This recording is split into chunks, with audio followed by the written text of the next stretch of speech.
রুটি বা পরোটা খেতে ভালো না লাগলে এইভাবে একবার নরম তুলতুলে নান পরোটার রেসিপি বাড়িতে বানিয়ে দেখতে পারেন, যা খেতে ভীষণ ভালো হয় আর ঠান্ডা হলেও পরোটাগুলো শক্ত হয় না। নমস্কার, আমি রুমি, আপনাদের সবাইকে আবারও একটা দারুণ স্বাদের রেসিপিতে স্বাগত। প্রথম একটা বড় সাইজের মিক্সিং বোল নিয়েছিলাম, তার মধ্যে দিয়ে দিচ্ছি আমি 3 কাপের মতন ময়দা আর অল্প একটু লবণ দিলাম।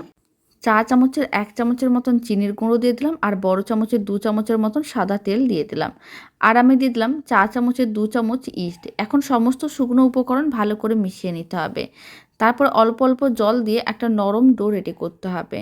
ডোটা কিন্তু একটু নরম করে বানাতে হবে আর এই সময় অল্প একটু তেল দিয়ে ভালো করে ডোটাকে মেখে নিতে হবে, যাতে ডোটা নরম থাকে আর হাতে আটকে না যায়।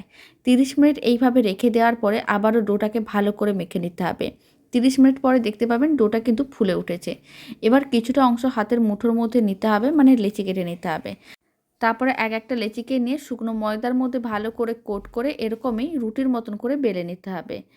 এবার পরোটাগুলো ভেজে নেব। তার জন্য একটা ফ্রাইং প্যান বা তাওয়া নিতে হবে আর উল্টে পাল্টে দুদিকে হালকা লাল করে ভাজতে হবে। আর এইভাবে একটু প্রেস করতে হবে যাতে পরোটাটা ফুলে ওঠে। আর এখানে আমি বাটার দিয়ে পরোটা ভেজে নিচ্ছি, আপনারা চাইলে তেল দিয়েও ভেজে নিতে পারেন। দারুণ স্বাদের পরোটা একেবারে রেডি।